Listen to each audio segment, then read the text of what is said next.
네, 오늘 누가복음 23장 42절, 43절 두 절을 본문으로 오늘 말씀드리겠습니다. 누가복음 23장 42, 43절 두 절을 읽어드리겠습니다. 가로되 예수여 당신의 나라에 임하실 때에 나를 생각하소서 하니 예수께서 이르시되 내가 진실로 내게 이르노니 오늘 네가 나와 함께 낙원에 있으리라 하시니라 그랬습니다. 이번 주는 여러분들도 놀라셨겠지만 정말 산불이 얼마나 무섭다는 것을 아마 느끼셨을 겁니다. 제가 아는 어떤 장로님 청송에 사시는데 집이 전소됐습니다. 근데 장로님 옆에 두 채가 있었는데 다 우리 재림교회인데 다 불났어요. 불났고 또 이제 왈렌스 학교 예천에 있는데 거기 왈렌스 학교 있잖아요. 거기 우리 강상진 목사님도 계시고 그 교회 옆에 이승동 목사님도 계시고 그런데 이제 막 거기 막 불이 막 멀리 막 임박해서 오는데 피난 갈 준비 다 했대요. 다 이제 차에 실어놓고 귀중품은 이제 언제든지 이제 도망갈 준비를 했다고 연락이 왔어요. 근데 제가 외람된 얘기지만은 거긴 강상진 목사님 계셔서 불은 글로 안 갈 거다 그랬는데 불 다 꺼졌어요, 그죠? 주불은 다 잡혔는데 마지막 시대라는 생각을 하게 되고 이번에 산불을 보면서 놀란 게 영덕 그 의성에서 영덕까지는 굉장히 멉니다. 여러분 가시면 알겠죠. 바닷가인데 이 바닷가에 정박해 놓은 배까지 불타버렸어요. 그러면은 이게 얼마나 무서운지 아시겠죠. 뭐 도망갈래 도망갈 수 없는 이런 일들이 우리가 이 지금 살고 있는 이 시점이라는 사실을 깨닫게 됩니다. 그래서 정말 우리가 내일 죽을지 모레 죽을지 모르는 그런 삶을 살고 있다는 것을 다시 한번 뼈저리게 느끼는 그런 하루였습니다. 서울에 그래도 제법 큰 교회 우리 재림교회 어떤 장로님이 그랬다 그래요. 그 담임 목사님한테 말씀하시기를 가족한테는 다 당부를 했으니까 이제 목사님한테 이렇게 말했대. 목사님 제가 죽으면 절대로 저는 포천 재림묘지에 묻지 마세요 그랬대요. 그래서 목사님은 뭐 좋은 묘자리를 좀 선산이 있나 뭐 이렇게 생각을 하고 이렇게 생각했대. 그랬더니 어느 날 그 얘기가 떠올라서 그 장로님한테 여쭤봤대요. 아니 장로님 뭐 좋은 자리 있으세요? 왜 포천 재림묘지에 묻지 말라 그래요? 그랬더니 그 장로님 하시는 말씀이 목사님 제가 만약에 포천 재림묘지에 묻혔다가 여기 예수님께서 이 땅에 재림하실 때 이 무덤 저 무덤 다 예수님 영접하고 부활해서 일어나는데 나만 그 안에 있고 부활 못하면 창피해서 어떡합니까? 그러더래요. 그러니까 나는 거기다 절대 묻지 말고 딴 데다 묻으라 그랬대요. 저는 이 얘기를 들으면서 우리는 구원에 대한 두려움을 가지고 있다 생각을 합니다. 그렇구나. 그 본부교회 그 장로님이 그런 생각을 하고 있는 것은 구원에 대한 두려움이 있기 때문에 그런 것 같습니다. 우리도 막연히 지금 우리가 정말 삶을 마감하게 된다면 내가 과연 구원을 받을 수 있을까 없을까에 대해서 우리도 굉장한 두려움을 가지고 있지 않을까라는 생각을 하게 됩니다. 근데 그렇다고 저는 여러분에게 오늘 뭐 은혜주의 뭐 구원에 대해서 말씀드리려는 것도 아니고 또 여러분들에게 또 그렇다고 해서 또 뭐 구원이 또 어렵다고 말씀드리고 싶은 마음도 전혀 없습니다. 베드로후서 1장 11절을 우리가 잠깐 찾아볼까요? 베드로후서 1장 11절을 보면은요, 이런 말씀이 있어요. 베드로후서 1장 11절을 보시면은요, 베드로후서 1장 11절에 보시면은 뭐라고 되어 있냐면은요,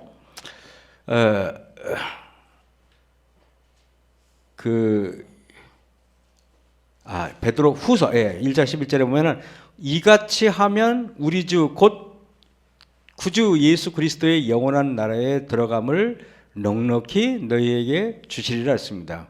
구원은 넉넉히 하나님께서 예비하신 길이지 어렵게 바늘구멍을 통과하는 것이 아니라 넉넉히 구원을 받는다고 기록되어 있습니다.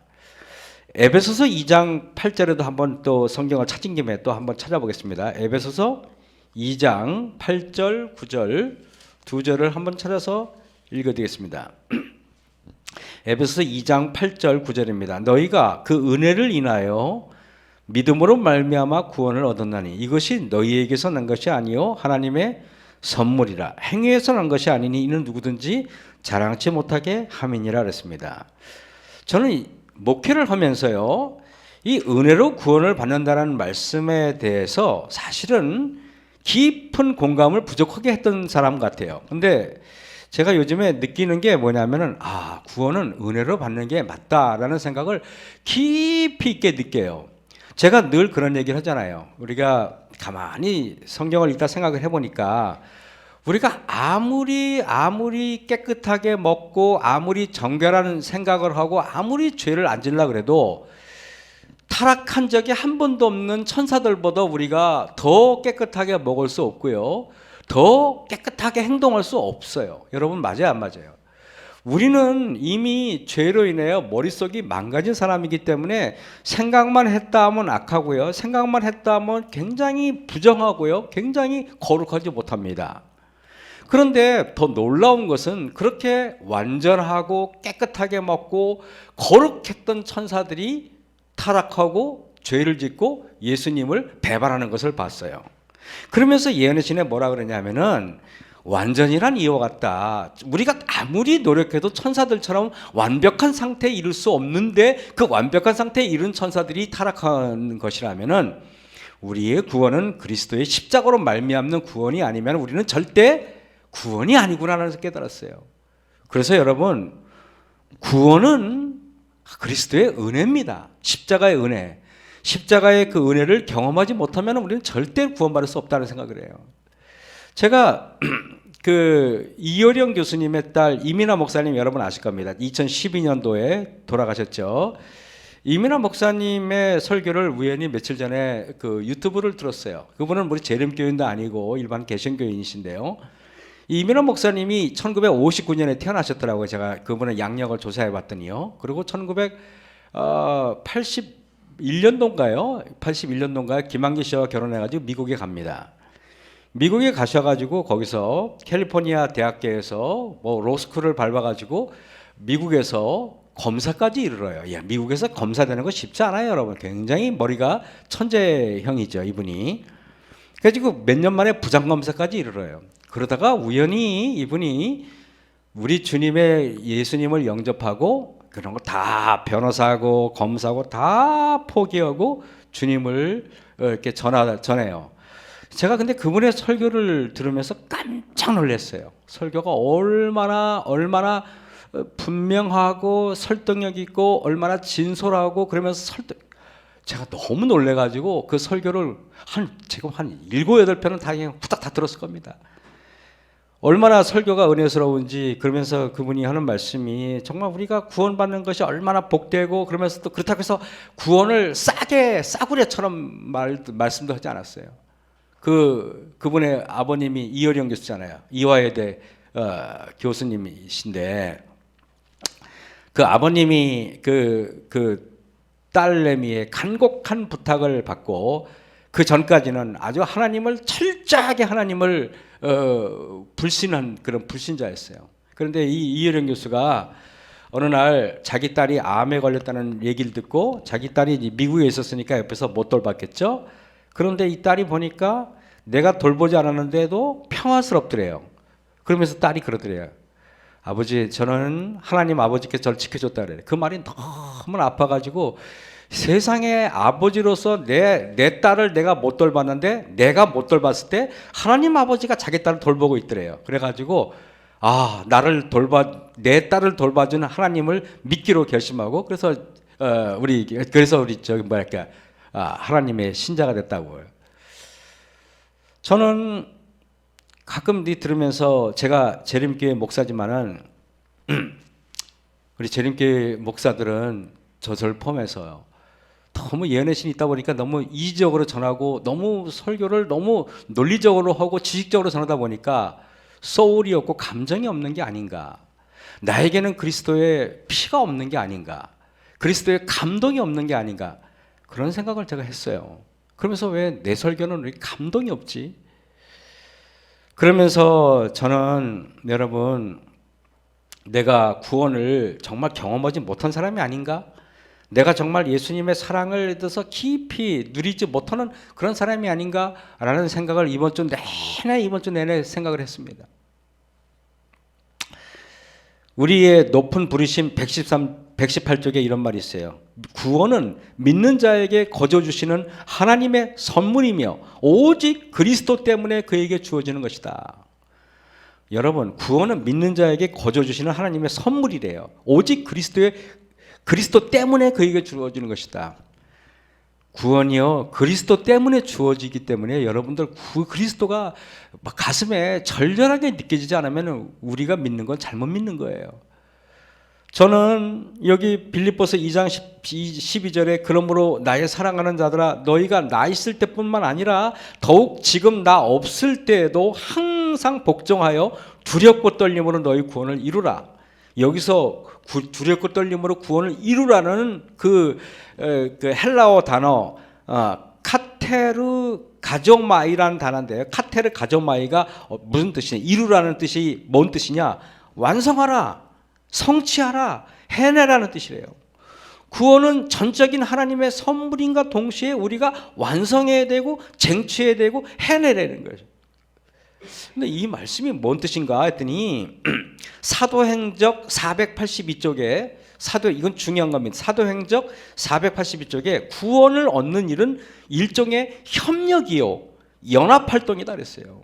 그리스도께서 우리에게 값없이 구원을 주시는데 이것은 뭐라고요? 일종의 협력이래요. 즉 하나님과 우리 사이에 연합이 안 되면 안 되는 거예요. 연합활동이래요.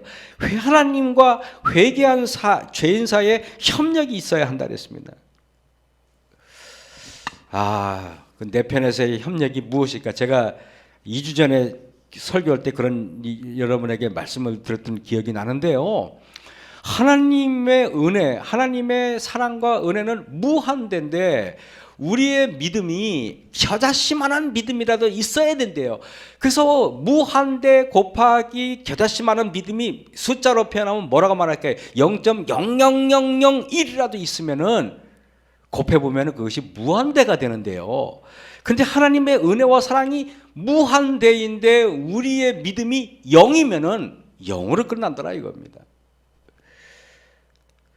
여러분, 우리가 가지고 있는 믿음이라는 게 도대체 뭡니까? 진짜 우리는 믿고 있습니까? 정말 예수님을 정말 구원의 그거를 우리가 받아들이고 있습니까? 한번 저는 이거를 여러분에게 반문하기보다는 제 자신에게 반문합니다. 지난주에 제가 설교할 때도 그랬죠. 제가 기도가 너무 부족해가지고 제가 지난주에 설교는 저에 대해서 했던 설교라 그랬죠. 요즘에는 설교를 하면서 느끼는 게 성도들에게 이래라 저래라 하는 설교가 아니라 저 자신에게 이렇게 울림이 있는 말씀으로 자꾸 다가오다 보니까 아마 이런 모든 말씀이 저에게 해당되는 거라고 여러분 생각하시면 좋겠습니다. 여러분, 십자가에 달린 두 강도는 처음에는요 시대서망에 보니까 둘 다 예수님을 욕했대요. 아까 우리 본문에서 말입니다. 그러나 어느 순간부터 한 강도에게 예수님이 다시 보이기 시작했대요. 처음에는 둘 다 예수님을 욕하고 저주했는데 그러나 그 중에 있는 한편 강도가 재판장에서 예수님이 무죄하다고 선언하는 빌라도의 말을 들었어요. 그는 재판장에서 갈바리로 올 때 가까이에서 예수님의 일거수일투족을 엿보기 시작했어요. 사람들의 저주와 모욕에도 예수님은 거룩한 태도를 잃지 않았어요. 예수님이 동정할 수 없는 사람에게 동정과 용서를 나타내는 모습을 보았어요.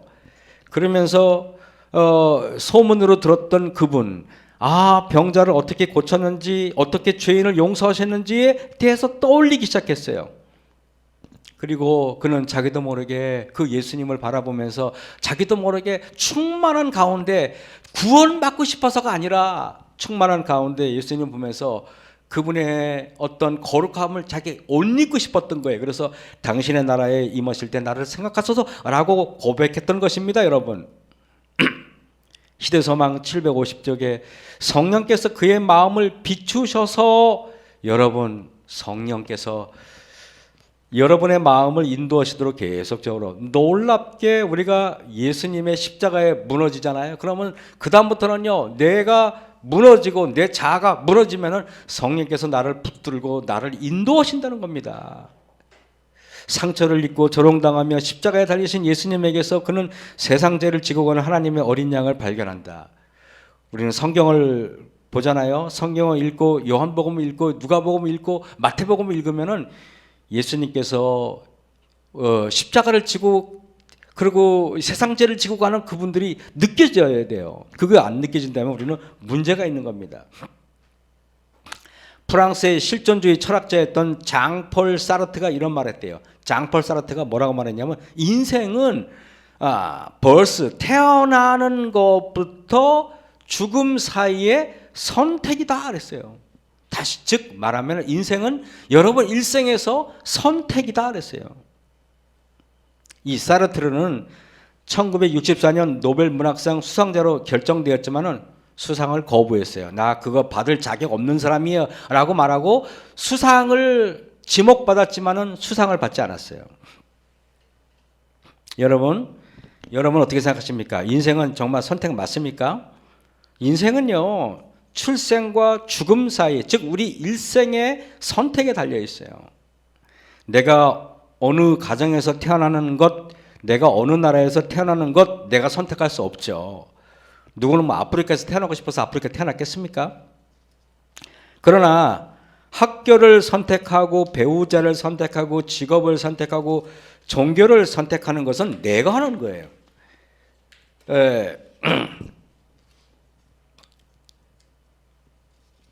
그래서 이 가만히 보니까 내가 직업도 잘못 선택할 수 있고 학교도 잘못 선택할 수 있고 잘못 선택할 수 있지만은 예수님을 선택하는 것은 정말 중요한 거구나. 제가 그 학교를 선택할 때 말입니다. 제가 너무 가난한 집이라 고등학교를 실업계로 가려고 그러니까 동네 형님 중에서 장동섭이라는 형님이 있는데 어느 날 저한테 연락이 왔어요. 일어나 우리 집에 잠깐 와라 그러더라고요. 제가 갔어요. 갔더니 그 형님이 굉장히 똑똑한 형님인데 학교에서 이런저런 일로 어떻게 해가지고 대학을 못 간 그런 형님이 있어요. 고등학교 때 공부 1, 2등하고 정말 수재였는데 불행한 형님이에요. 근데 그 형님이 저한테 너 학교를 꼭 실업계를 가야겠냐 그러더라고요. 그래서 제가 공짜로 학교 보내주는 학교 그 학교밖에 없어서 간다니까 네가 그 학교 가면 안 되는 이유를 하루 종일 저한테 설득하는 거예요. 인문계를 가려는 거예요. 그래서 제가 형 우리 집안 형편 뻔히 알면서 동네 형이니까요. 어떻게 나한테 어떻게 그런 말씀 할 수 있습니까? 그랬더니 그 형님이 뭐라는지 아십니까? 일어나 내가 너한테 학비를 대줄 테니까 나하고 피 한 번은 안 쓸게. 나는 김일환이고 그 형님은 장동섭이에요. 저한테 저기 학비를 대줄 테니까 네가 일반 고등학교 가가지고 그래가지고 대학교 가가지고 법관이 되든 뭐든 해가지고 훌륭한 사람이 되라는 것입니다. 내가 다 돈 대줄 테니까. 내 일생에서 누가 내 미래를 그렇게 걱정해주고 내 미래를 그렇게 염려해서는 처음이에요. 그게. 그래서 난 그 형님을 평생 잊질 못해요. 근데 그 형님의 만류에도 제 어린 마음에 그걸 그 형님의 그런 걸 믿지 못하고 그냥 철도학교를 들어가 버렸어요. 어쨌든 여러분 인생은 선택이 아닐 수도 있는데 영생은 선택이더라고요. 그죠 여러분? 영생은 선택이에요. 구원을 선택하느냐 멸망을 선택하느냐 여러분 정말 중요한 거 아니겠습니까? 여러분들도 놀랍게 영생을 선택하고 구원을 선택하려니까 너무 어렵게 생각하는데요. 그게 아니에요. 저는요, 여러분 이렇게 생각해요. 여러분들은 과거의 습관, 과거의 행동들, 과거의 생각의 방법들에 의해서 평생이 좌우되는 경우가 얼마나 많다는 거 압니까? 저는 이래요. 여러분이 과거의 인생이 현재의 삶에 의해서 바뀔 수 있다는 걸 아십니까? 무슨 뜻이냐면은 과거에 내가 잘못 살았고 과거에 내가 잘못 인생을 살아도 현재 내가 올바로 살면은 올바로 되는 것입니다. 정요한 장로님이 저한테 옥중 편지를 보냈어요. 제 책상에 있는데 정려환 장로님이 저한테 편지를 보냈더라고요. 그래서 장로님께서 3페이지에 아주 그냥 정성을 다해서 옥중에서 편지를 써가지고 저한테 보냈더라고요. 그리고 우리 옥천교회 성도님들에게 같이 보냈어요. 뭐 일단 저한테 보내는 제 이름으로 보냈지만은 성도들과 같이 이렇게 공유하기를 원하시는 것 같아요. 그래서 감옥에서 장로님께서 그 예수님의 말씀을 증거하고, 그래서 지금 5명인가 지금 구도자가 생겼나 봐요. 여러분, 저는 이런 생각이 들었어요. 여러분, 우리 교도소에 있고 뭐 있다면 그것 때문에 그분이 혹시 나오더라도 절대나 색안경 끼고 여러분이 안 봤으면 좋겠어요. 정말 여러분 절대 안 그러셔서 믿겠지만은 1%도 그런 마음이 있어서는 안 돼요. 저는 그 장로님이 거기 들어갔던 나왔던 저는 저에게는요 1%의 마음도 그분에 대한 편견이나 이게 없어요. 저는 진실되게 여러분에게 이제 고백합니다. 어쩌면은 그곳에서 어려운 환경에서 계시면서 우리보다 훨씬 더 예수님과 가깝고 훨씬 더 겸손할 수도 있잖아요, 그죠? 5.16 혁명이 세월이 지나니까 5.16 쿠데타라고 격화되어 역사 인식된 거 여러분 아시죠? 5.18 광주 폭동, 5.18 광주 사태가 세월이 지나니까 5.18 광주 민주화 운동으로 격상된 것을 볼 수 있어요. 과거는 현재의 나의 상태, 현재의 나의 태도에 따라서 얼마든지 바뀔 수 있다는 걸 여러분 아셔야 돼요. 내가 과거에 얼마나 형편없이 살아도 지금 현재 내가 겸손하게 주님의 손을 붙잡기 때문에 그 사람은 거룩한 사람이에요, 여러분. 과거의 역사는 언제든지 고정된 의미가 아니라는 것을 아셔야 돼요. 과거는 현재의 상태에 따라 얼마든지 다르게 재해석될 수 있다는 사실을 우리는 알고 있어요. 정려환 장로님의 모든 글은 전 진실되게 바라봐요.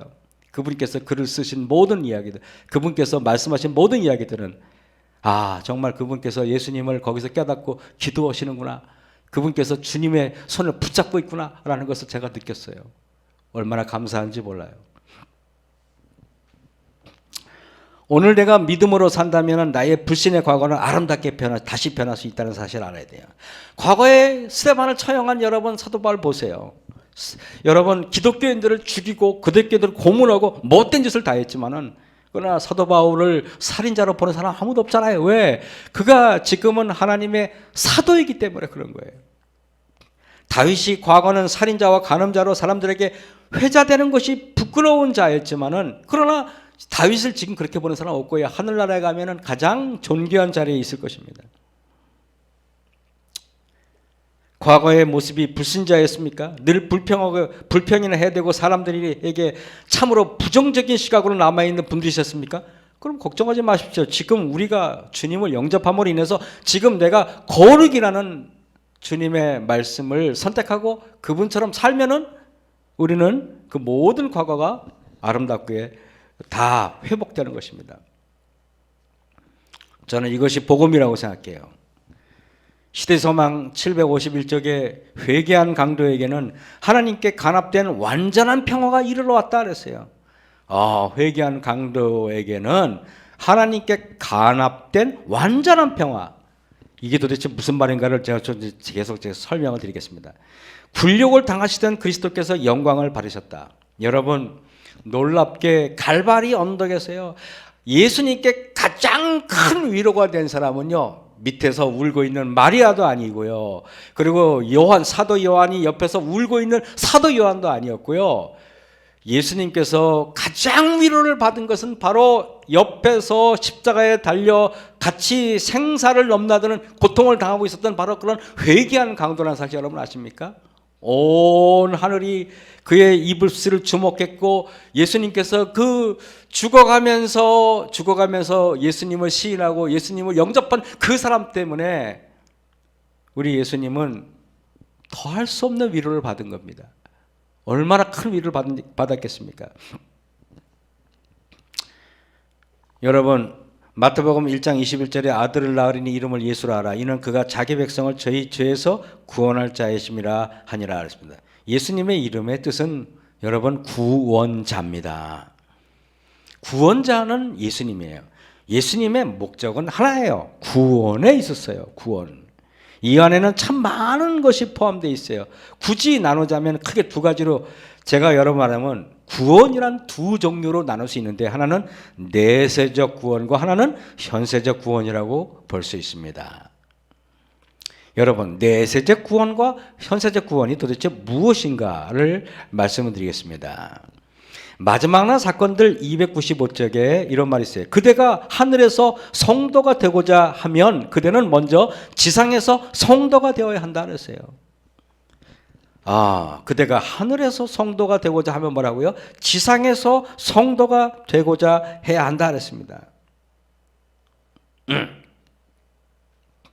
이 땅에서 생명 양식을 먹는 자가 하늘에서 생명과를 먹게 된다 이 말입니다. 저는요 여기 시대소망 21쪽에요 죄에 대해서 이렇게 정의했어요. 여러분 죄는 뭡니까? 라고 여쭤보면 여러분은 아마 여러 말씀을 할 겁니다. 근데요 시대소망 21쪽에는 이렇게 말했어요. 죄란 자기의 이익을 추구하는 데서 시작되었다 그랬어요. 죄는 자기의 이익을 추구하는 데서 시작되었어요. 그래서 사람이요 교회에서 교인들이 뭐 수십 년 성도 일을 해도요 자기가 이렇게 생활해서 금전적인 손해를 보거나 그러면 참지 못하고 분노하는 것을 보면 우리는 이 사람이 구원받을 만한 구원에 있는 사람은 아니구나는 깨닫게 돼요. 제가 어느 교회에 있을 때 우리 성도가 이렇게 동업을 했어요. 두 성도가 동업을 했어요. 동업을 했는데 동업을 꽤 오래 했어요. 뭐 10여 년 이상 같이 가게를 같이 운영했어요. 그런데 어느 날 두 분이 사이가 안 좋아가지고 그거를 딱 반반씩 사업체를 나누는 일이 있었는데 보니까 둘 다 아주 이렇게 뭐랄까요? 완전히 대립돼 가지고 왜 있잖아요. 왜 거래처를 나누고 뭐 재산을 나누고 뭐 나누는데 둘이 의견이 안 맞아 가지고 결국에는 두 가정이 저한테 재판해 달라고 왔어요. 이 담임 목사가 성도들 분쟁하는데 재판까지 해야 되는 입장 여러분 겪어보셨습니까?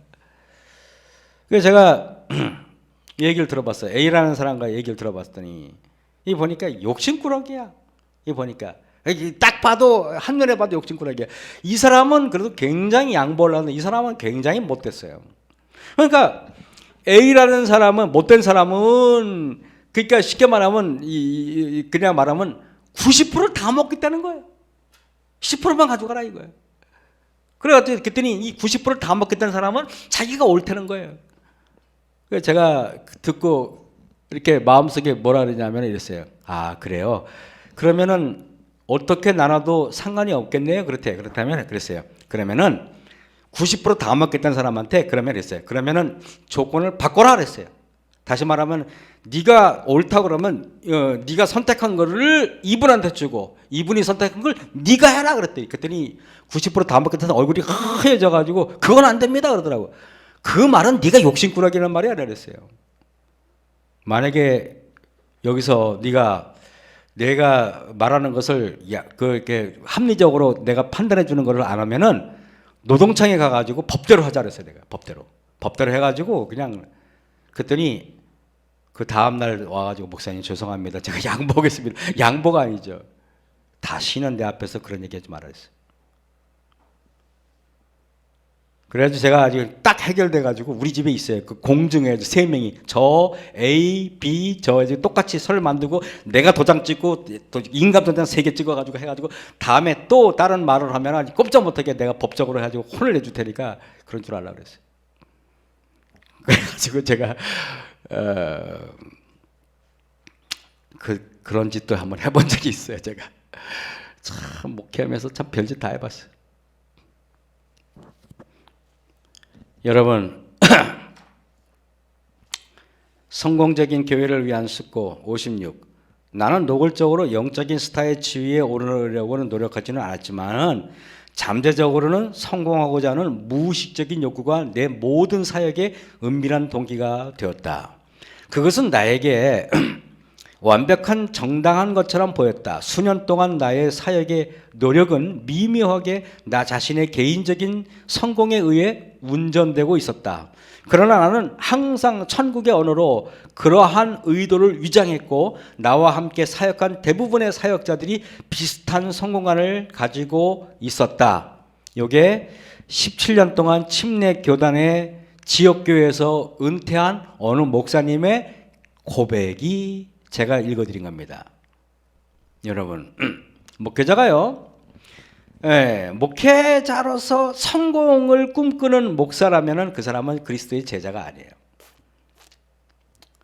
목회자가 목사로서 다른 목사들보다 내가 영적인 우월한 지위에 있다고 조금이라도 마음을 먹는다면 그 사람은 목사가 아니에요. 마귀죠. 대접받으려는 마음, 성공에 대한 욕망, 인정받으려는 마음, 교인들에게 영향을 끼치려는 마음으로부터 구원을 받아야 돼요. 그게 구원을 말하는 겁니다. 대접을 받으려는 마음에서 구원을 받지 못하면은 대접을 받지 못할 때 침착할 수 없어요.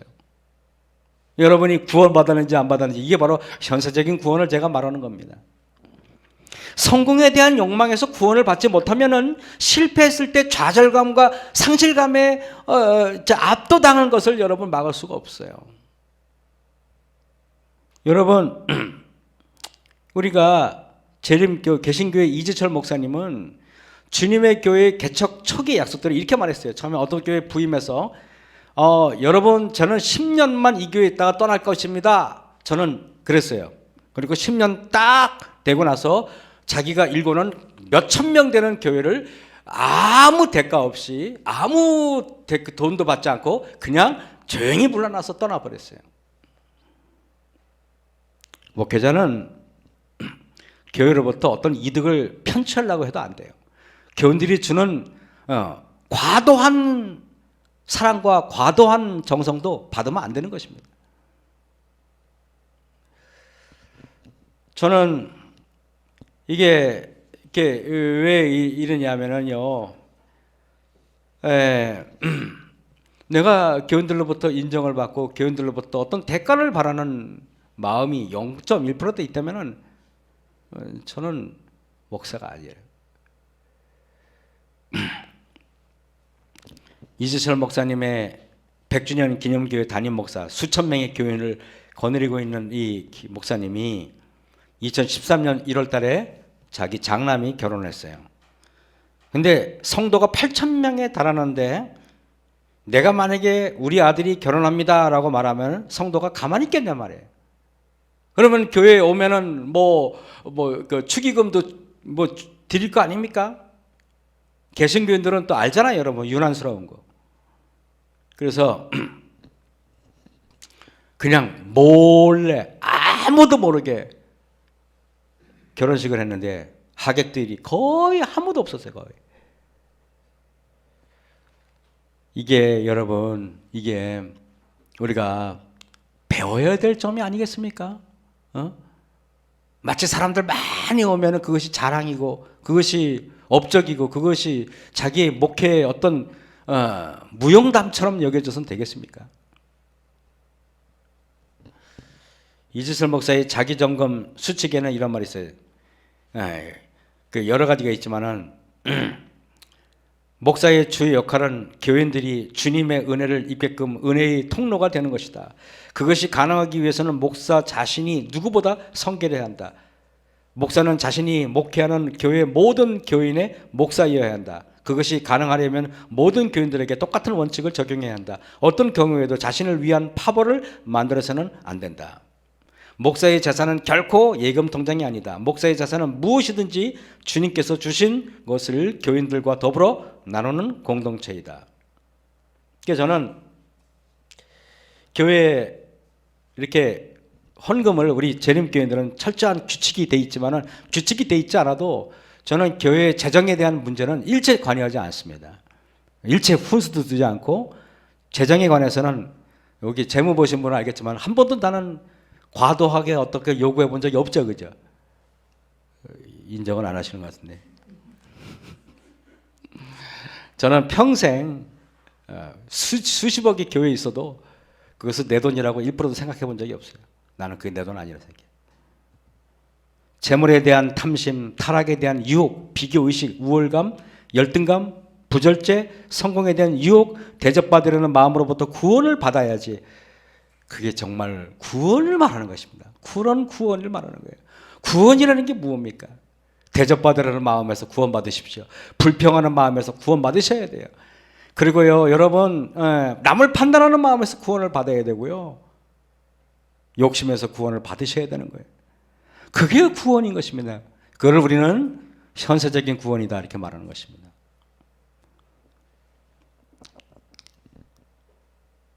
제가 느끼는 조금 아까 말했던 위협으로부터 여러분들도 안전하다고 장담 못할 겁니다.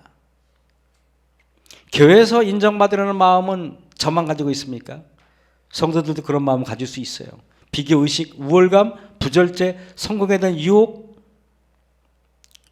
우리는 이기심, 탐심, 분노, 부절제, 불평, 비난 뒤에서 수군거리는 죄의 구렁텅이에서 구원받으셔야 됩니다.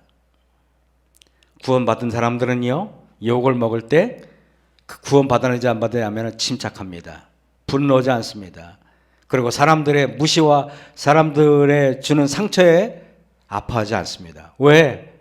구원받았기 때문에 그런 것입니다. 그리스도의 보혈의 공로로 구원받았기 때문에 그리스도께서 갚아줄 것을 믿고 그리스도께 다 맡기는, 그게 구원인 것입니다. 만약에 그렇지 않다면 나는 구원받은 사람이 아니에요. 로마서 10장 9절에서 10절, 내가 만일 내 입으로 예수를 주로 시인하며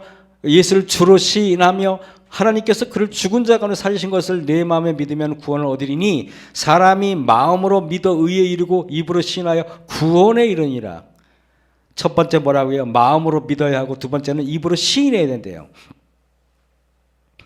어쩌면은 제가 설교할 때 오늘 드리는 말씀은 제가 예수님의 모든 말씀을, 구원을 마음으로 받아들이고 입으로 시인하게끔 여러분에게 설교했는데, 어쨌든 내가 입으로 시인함으로 해서 저에게 결심하고 저에게 당부하는 거예요, 사실은요.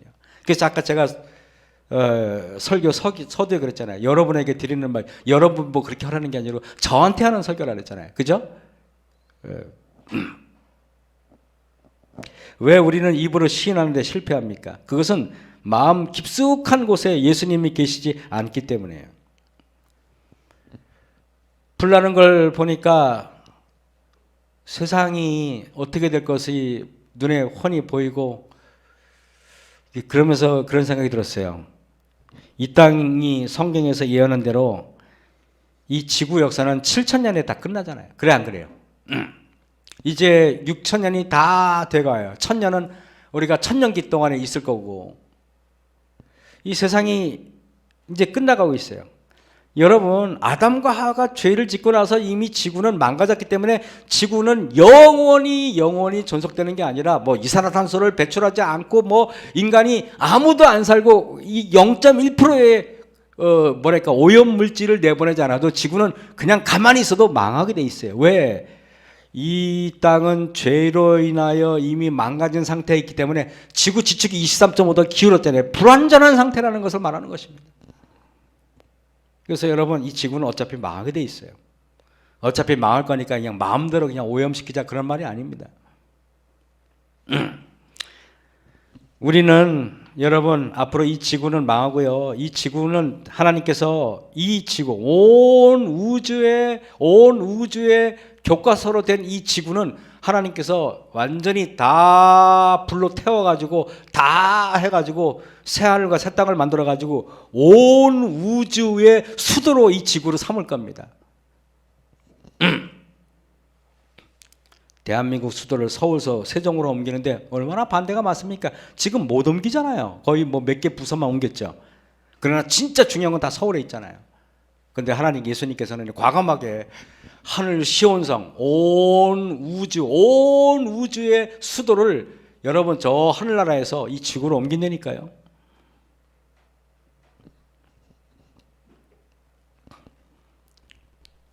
그래서 저는 이거 보면서 오늘 이거 손이 이게 말라서 그런지 이게 안 넘어가 이게.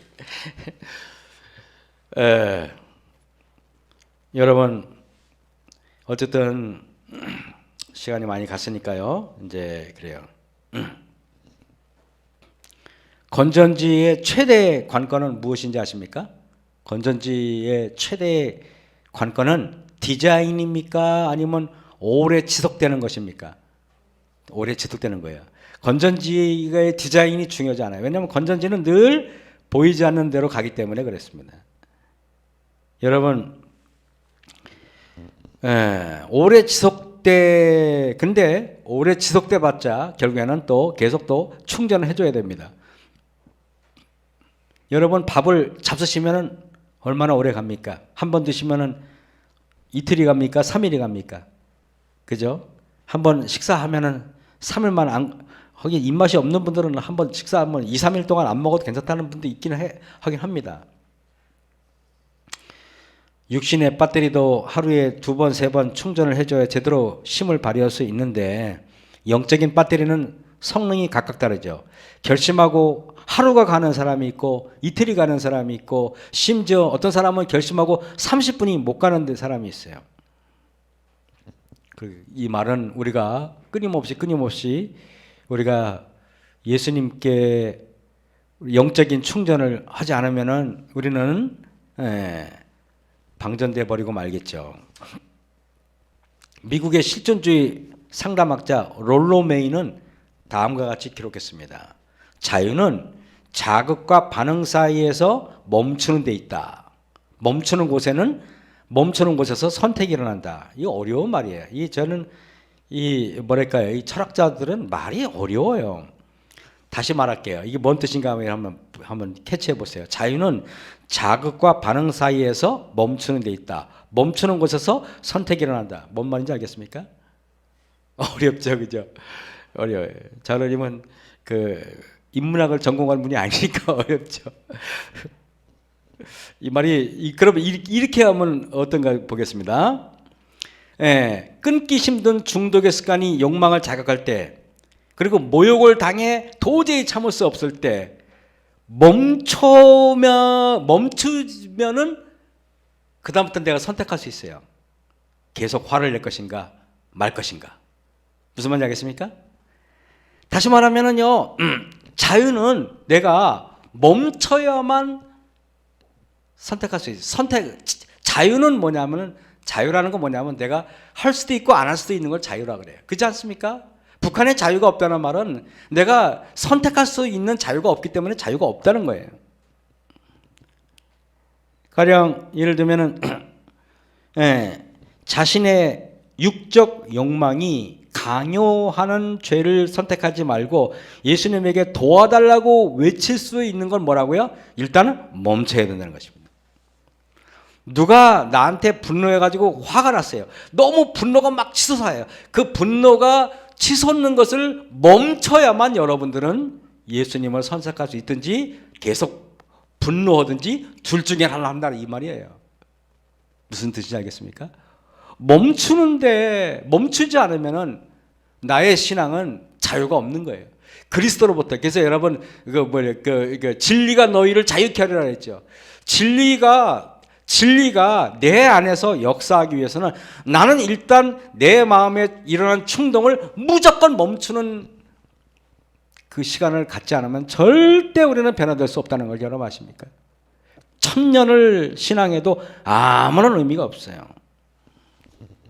사람들의 모욕으로 치가 떨릴 때 그분의 이름을 부르면서 빌라도의 법정에서 사람들이 분노한 시선을, 여러분, 사람들이 예수님을 막 비난했어요. 막 비난하고 욕하고 저주하고 그러는데 예수님께서는요 가만히 계세요.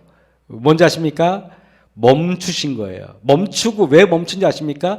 마음에서 예수님도 이 땅에 인간으로 오셨기 때문에 그분도 분노할 수 있고 그분도 화를 낼 수 있다는 사실 여러분 아셔야 돼요. 그걸 어떻게 아느냐? 예수님께서도 40일 동안 금식했을 때 줄이신지라 그랬어요. 줄이신지라. 예수님도 안 잡수시면 배가 고팠어요. 이 말은 예수님께서 로봇으로 오신 게 아니잖아요. 예수님께서도요, 안 좋은 소리를 들으면은 그분도 화를 낼 수 있고 그분도 분노할 수 있었단 말이에요. 그런데 그럴 때마다 우리 예수님은요, 무조건 인간의 욕망에서 오는 모든 감정을 멈추셨다는 사실을 아십니까? 멈추고 어떻게 했는지 아십니까? 하나님을 부른 거예요. 하나님. 그렇기 때문에 그분은 한 번도 실수하지 않았던 거예요. 여러분, 나를 조롱하면서 머리를 흔드는 자들의 삐죽거리는 입술을 보면서 분노에 온몸이 불을 떨릴 때 시원하게 분노를 폭발시키지 말고 일단은 멈추셔야 돼요. 하나님, 멈추셔야 돼요. 그 다음에 예수님의 십자가를 바라보시는 그 시선을 분노한 자들에게서 예수님을 이렇게 돌리신다나요? 그럼 여러분들에게 놀라운 일이 일어난다는 사실 아십니까? 그것이 바로 구원이에요. 분노로부터의 구원. 보기 싫고 껄끄러운 사람이 있다면 그런 미움이 올라오잖아요. 올라오는 미움을 멈추셔야 돼요. 그리고 예수님께서 만약에 이 상황이라면 어떻게 행하셨을까를 생각하면 하나님께서 여러분에게 그 다음 행동을 지시해 줍니다. 그것이 하나님께서 나를 인도하는 삶이에요. 근데 내가 내 멋대로 살면서 하나님께서 인도한다고 거짓말하고 그러니까 내가 믿음도 거짓말이고 다 거짓말이고 아무런 변화가 일어나지 않는 겁니다. 그래서 예수님께서 아까 그랬죠. 마지막 사건도 295쪽에 이 땅에서 성도에만 하늘의 성도다. 이 땅에서 성도가 아닌데 하늘의 성도일 리가 없는 겁니다. 구원은 예수님께서 재림에 봐야만 아는 게 구원이 아니라 구원은 여러분 매일의 생애에서 진짜 내가 구원받았는지 안 받았는지는 여러분의 품성의 위기를 겪어보면 다 아는 거예요. 내가 화를 냈다. 그럼 나는 구원받을 준비가 현세적인 구원을 누리고 있지 않아요. 현세적인 구원이 전혀 없는 사람이에요. 그런 사람이 어떻게 내세적인 구원을 이룰 수 있겠냐는 것입니다.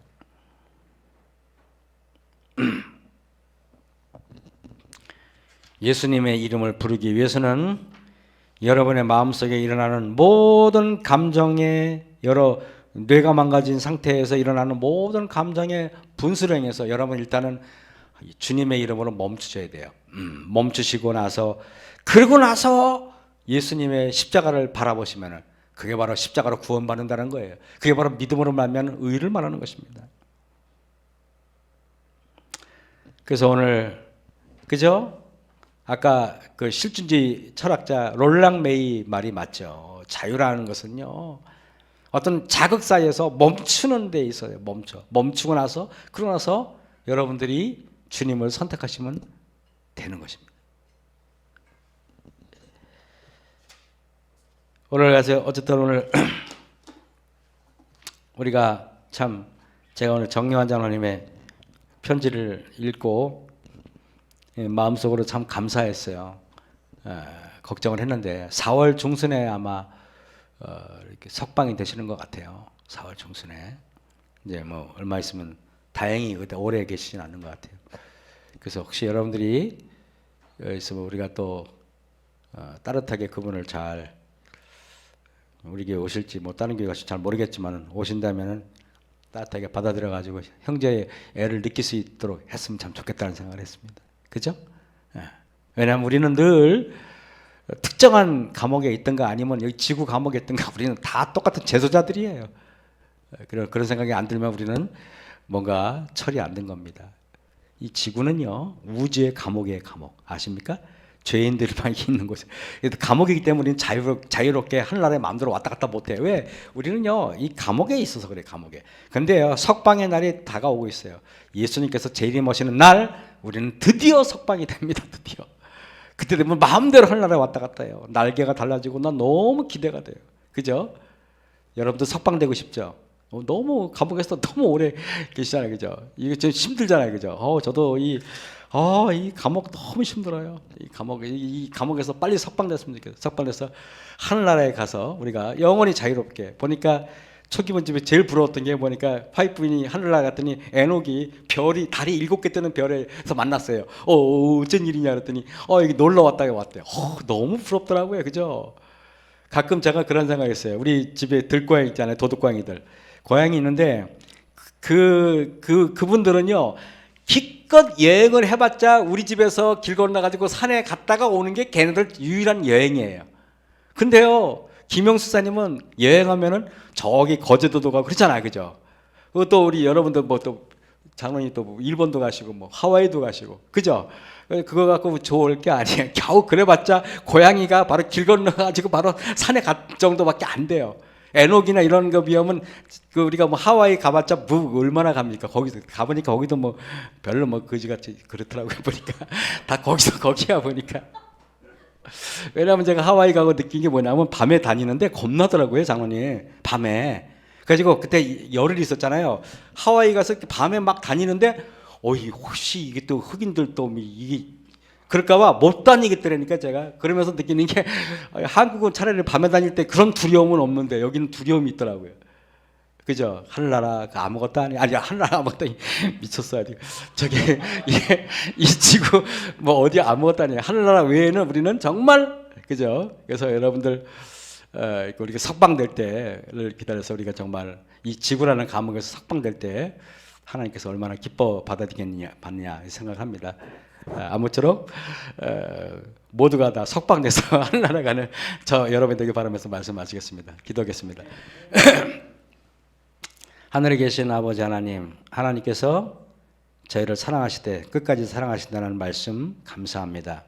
구원은 하나님의 은혜로 예수 그리스도의 보혈의 공로로 우리 구원이 얻어지는 것을 절실하게 느낍니다. 아버지 하나님, 그 구원 우리가 매일의 생애에서, 매일의 생활에서, 매일의 현실에서 우리가 구원을 얻을 수 있도록 도와주시길 기도합니다.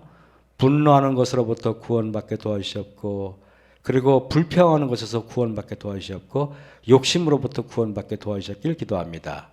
구원이란, 진정한 구원이란 평화고 행복이고 아름다움임을 깨닫게 도와주셨기를 예수님 이름으로 감사하며 기도했사옵나이다. 아멘. 묵상으로 모든 예물 마치겠습니다.